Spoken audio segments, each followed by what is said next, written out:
Hello everyone. So today we will discuss about quantitative data analysis. So after this discussion, you are expected to determine the steps of analyzing quantitative data. Second, create codebook for data. And lastly, describe adequately the data analysis procedures of one's research. So before we discuss on how do you prepare the data for analysis, let's first talk about what is quantitative data analysis. So, quantitative data analysis is a process of examining numerical data to identify patterns, trends, or relationship.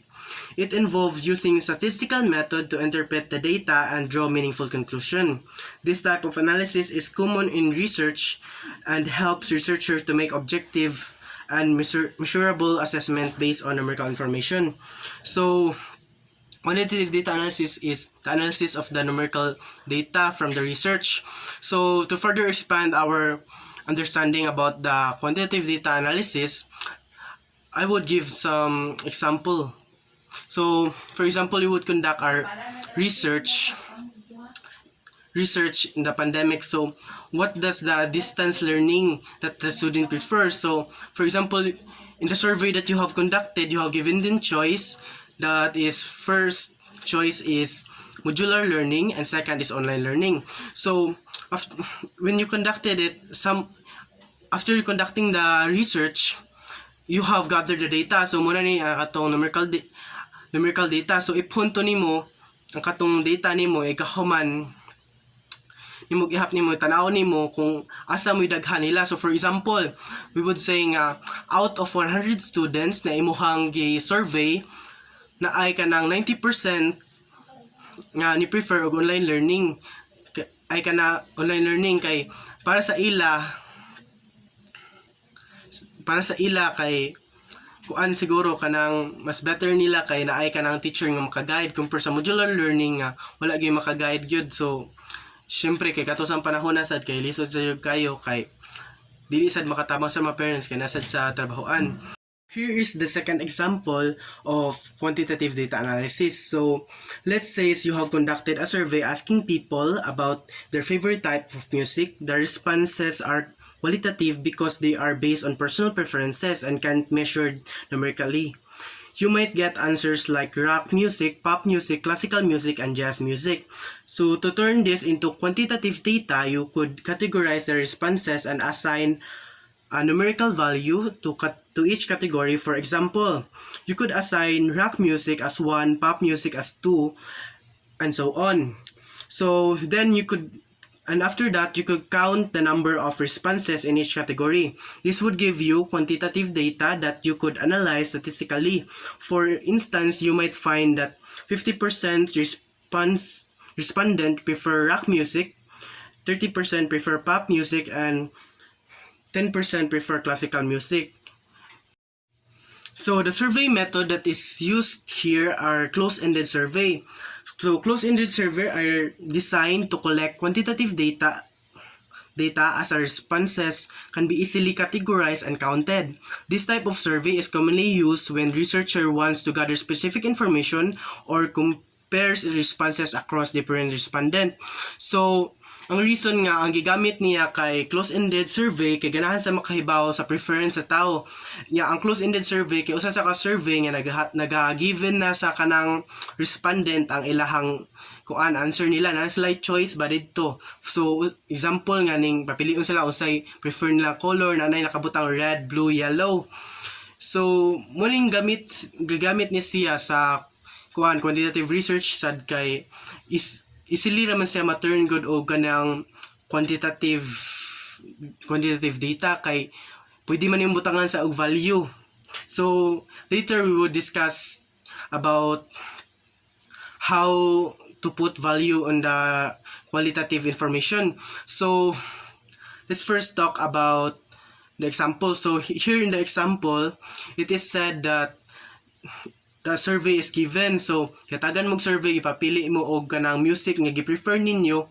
After na nimo gather information, i-count na nimo siya. After nimo sa butangan sa nimo the value So for example kanang katulay ganina lagi katong mga example gibutangan nimo sa og value.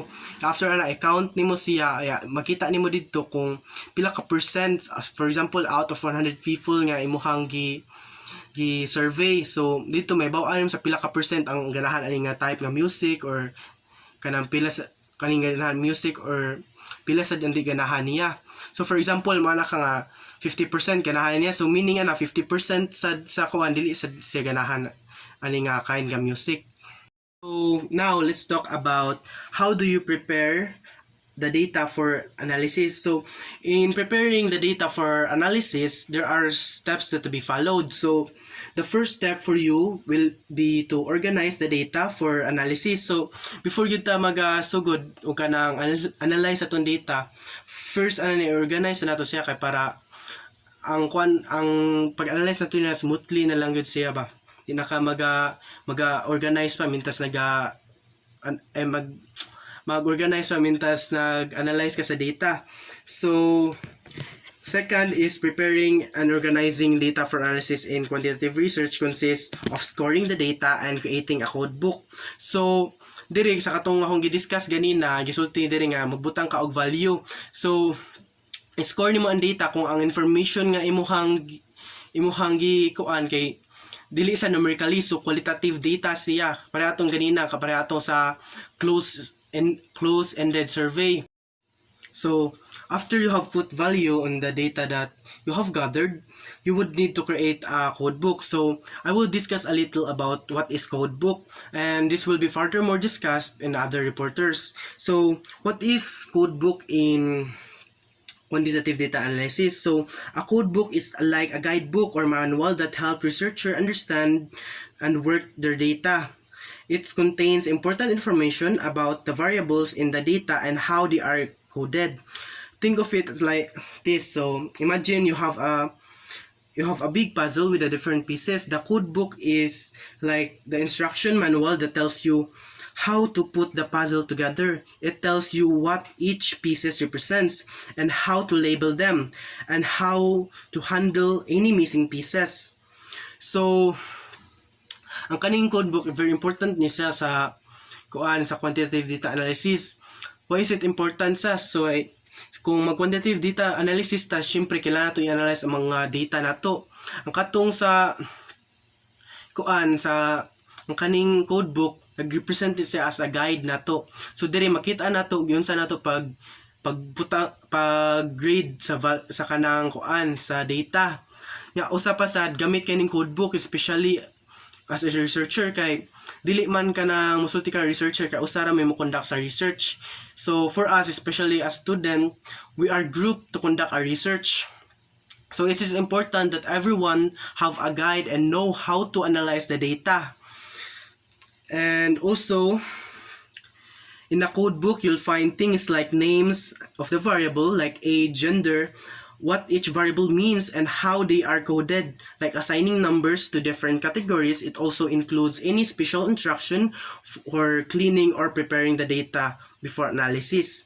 So gamit yung kaning code book sa kay diri kay burag gisulti na gud kung mag-create ka og code book kanang mas mag-go smoothly na lang gud ay imong yung pag-analyze nimo sa data, kay diri kay gikuan naman nimo instructions. So this will also help so that you would not take time sa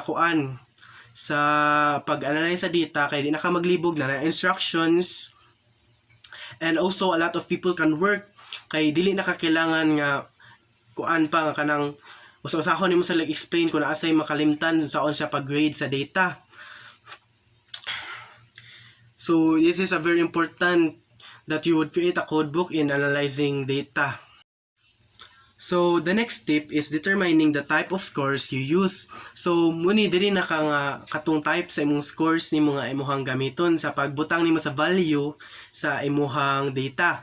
So for example, one of the types nga paggamit nimo sa kanang pag-score type sa score imong gamiton, for example, the more positive the response or the higher the level, the higher the value that you would put on the data.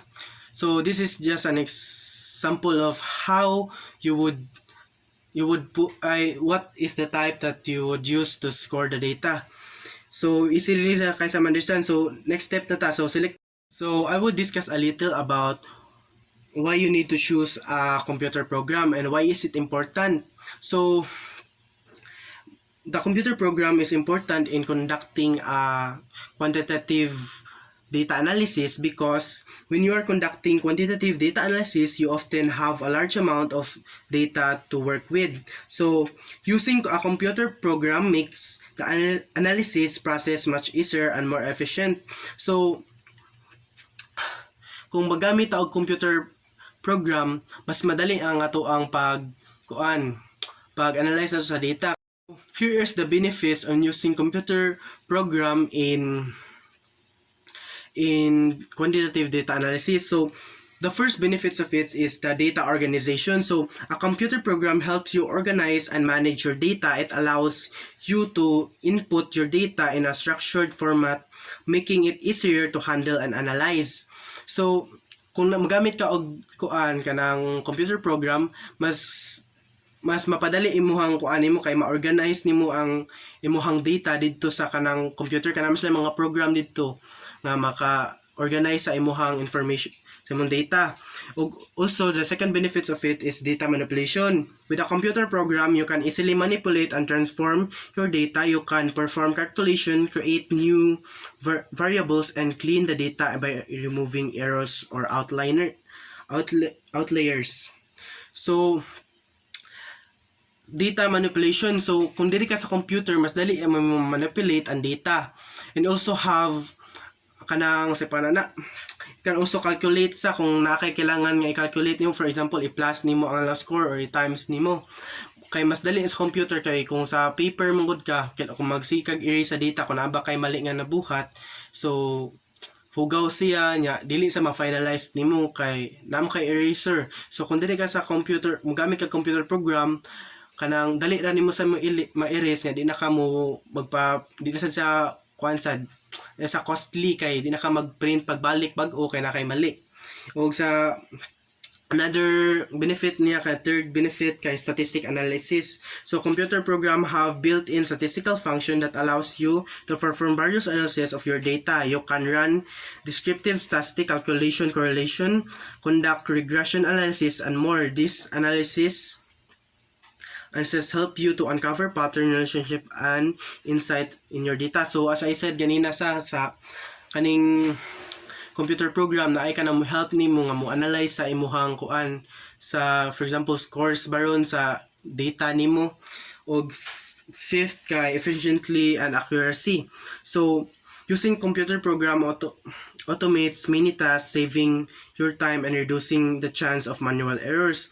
It allows you to analyze a large dataset quickly and accurately. So, nasa efficiency and accurately. So, gamit kay siya kay di nakakas og oras nya kuan pagid siya ma-accurate pa nimo siya nga kuan bisag dako kay siya nga kanang data imuhang gi kuan data ang imuhang gi solve. So mo ni si guys, mo na ang important kayo ang mag-select og computer program, labi na kung ang research na to kay dako jud kayo sa sakop ba. So the next step niya kay inputting the data into the program for analysis. So after nimo makapili na ka og type sa computer program, i-input na lang nimo dito ang data for analysis. So the last step in preparing the data for the analysis is clearing the data. So when we talk about clearing the data, we're basically talking about getting the data ready for analysis. It involves checking the data for any mistakes, fixing them if necessary, and making sure that the data is complete and consistent. So kani guys, so ang clearing the data kay usa ni sa ka-important nga usa sa pinaka-important nga step nga di gud nimo dapat nga kanalakangan kay kung malakangan nimo sa you might encounter so nga problem so masamot ka madugay kay diri possible nga naay ka ng mistake sa imong data or naay kuwang. So here muni mo yung pambuhaton nimo in clearing the data. So first is checking for mistake. We go through the data and look for errors or typos. For example, if someone accidentally enters 1000 instead of 100 for a certain value, we want to catch and correct the error. So muni guys, so kanang i-check yun nimo siya guys kung sakto ba imong imuhang data nimo, kung nabay ka ng sobra or kuwang. Yeah, second kay completing missing information. Sometimes there are many missing informations in the data. We want to fill in those gaps so that we have a complete data set to work with. This could involve using educated guesses for statistical technique or estimates the missing value. So for example guys, katong gisulti sa kanang katong pagbutang nimo value kay nakit-an nimo nga kuan nagbutang ka gikan sa kanang pinaka low nga level niya kuan nimo sa glass amount. So moto wala nimo nabutangan ang katong sa higher amount na duha ka buok. So bali i-guess nimo siya kung pila siya. So kung pila siya, for example kay ang kuan niya ang nagsunod man sa ascending number man siya, so gamay pa daw padako. So wala man tun ka number, so 3 man mo ila, so kuan ni mga 4 o 5 to ang katong next niya. So that's the third step that you would do in clearing the data kay ensuring consistency. We want to make sure that the data is consistent throughout. This means checking that all the variables are coded in the same way, that there are no conflict and contradictory entry. Consistency is important to ensure accurate and reliable analysis. So kato sa akong gisulti ganina nga dapat kung ang score ang pagbutang nimo sa value dapat consistent siya. Kay kung for example ay lahi nimo sa pag number, dili maglibog ka o pag-analyze niya sa data, kay lahi man siya o kanang value dili siya accurate. Kay of course kay narambulize man nimo ang imong pag-scoring, dili man siya consistent. So the benefits of clearing the data is we're essentially getting it in a good shape so that we can analyze it accurately. It helps us avoid mistakes and ensures that the result we get from the data are reliable. So sa pag-clear na to sa data, we will be able to avoid mistakes. So dili kanang pag-clear na to sa data, so dili na ka magbalik nga imo pa sang i-correct, magbalik na sa kag-analyze sa data. Ang usap kanang ang imuhang data nga na-get nimo sa pag-analyze nimo kay meaningful siya, kay tinuod yun imong data nga analysis. So meaning na correct yun siya. So muni may benefits sa clearing the data before analyzing it. Now we would discuss about scoring the data. So when you collect data on an instrument or a checklist, you will need some system or scoring the data. Scoring the data means that the researcher assigns a numeric score or value to each response category for each questions on the instruments used to collect. So for instance, assumes that the parents respond to a survey asking them to indicate their attitudes about choice of a school for children in school district. One questions might be, so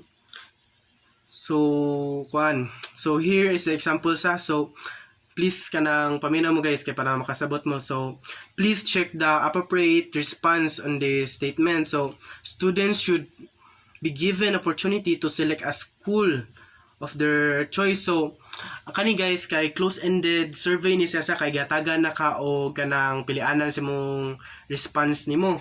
So here there are 5 responses, which is strongly agree, undecided, disagree, and strongly disagree. So diri guys kailangan nimo nga, so gisulti diri ganina sa, so dapat ba nga ang student kay mo papilion sa lang eskwelahan. So maybe kanang ang parents kay mo agree sila kay kung dili choice sa kanang estudyante kanang dili gud niya pagbuot nga kana yang kurso niya di sa maningkamot kay di sa ganahan sa course, or other parents might think that nga dili atagan ay kanang mas better kung ang parents mo choose kay kay para dili makuan kanang sa paano mas nindot ang choice para sa ilang choice ng gipili para sa lang anak compare sa gipili silang anak. So it might be depend as the parents. So here guys, kanang dili magpili taon sa una to pag scores as I said katong sa previous list. So sa una yung pag scores aning 5. So here kanang pag score nimo ani kay para sa akong gisulti ganina nga depende nimo. So dili ni siya kanang constant kung saon nimo sa pag-score, but it's much more kanang sa tawag ani kanang better kung the much more positive or higher level the response or answer, the higher value you put. So let's continue our discussion. So assume that the parent should agree what numeric scores would you assign to the response so that you will get assigned the same scores to each person who check agree. To analyze the data, you will need to assign scores to responses such as 5 for strongly agree, 4 to agree, and 3 for undecided, and 2 for disagree, and 1 strongly disagree based on the other assigned numbers. The parents who check agree would receive the score of 4. So as para sa akong gisulti ganina sa so ganiun siya dapat guys ang kani siya kay dili na nimo siya kanang i-change. So sa questionnaire sa kanang survey nimo kanang kuan nimo instruments nga imong gigamit nimo dapat dili na nimo sa maglahi-lahi kag instruments kay kung maglahi-lahi ka ug kanang kuan pagput sa imong score nimo sa imong instruments, pag score nimo sa imong kuan sa response sa imong kuan katong nasa imong responses sa katong respondent kay makakos yun sa dako kay problem kay kung dili naman kanang kuan accurate ang imong kuan nimo pag-analyze nimo sa data kay na dili man kanang constant imong scoring method nimo nga imong gigamit. So here are the several guidelines can help in assigning numbers to response options. So first is for continuous scales such as interval scales, you should consistently score each questions in this scale using the same numbering system. In the above example, you should consistently score a scale such as strongly agree to strongly disagree as 5 to 1. So para sa akong gisulti ganina guys, so dapat good constant yun ang imong pagkuan nimo, ang imong scoring method ni ang pagbutang nimo sa values o scoring method nimo sa kanang data nimo kay kung dili ni siya kuan kay lagi magka kuantag difficult yun sa pag-analyze niya. So ang second kay for category scale such as what level do you teach, college, high school, elementary, you can arbitrarily assign the number that makes sense such as 3 for college and 2 for high school and 1 for elementary. So muni guys kana as I said kung mas dako ang level mas dako ang kanang gamiton ni mga value kay para dili na ka kanang maglibog kung unsa imong value nga imong gibutang dira. So here is the example of how to make scoring the data much more easily. So to make scoring easy, you can pre-assign numbers on the instruments to each response option, such as in this example. Please respond to this question. 4th graders should be tested for math proficiency. So sa kani guys, diri guys kay sa strongly agree gibutangan na gid to kuan, strongly disagree gibutangan na gid sa numerical value. So pagbuhat nato ani mas na-easy nato ang pag-scoring nato niya og sa inig-analyze nato kay dili naman ta kailangan mag-score pa sa itong data after na ito makuha kaya na score daan. So mag-check na lang ta kung unsa ilahang pili nga response. So here you can see that the numbers are already pre-assigned and you know how to score each response. Sometimes you can have participants fill in circles for responses on bubble sheets. When students darken circles on this sheet, you can optically scan the responses for analysis. If you use commercially available instruments, the company will often supply scoring manuals to describe how to score the instruments. One procedure that can aid your assigning score to responses is to create a codebook. So So kanang na-discuss naman ko ni ganina, so dili na ko nag-i-discuss about the topic of quantitative data analysis will be furthermore discussed in by Sarah Bea supporting.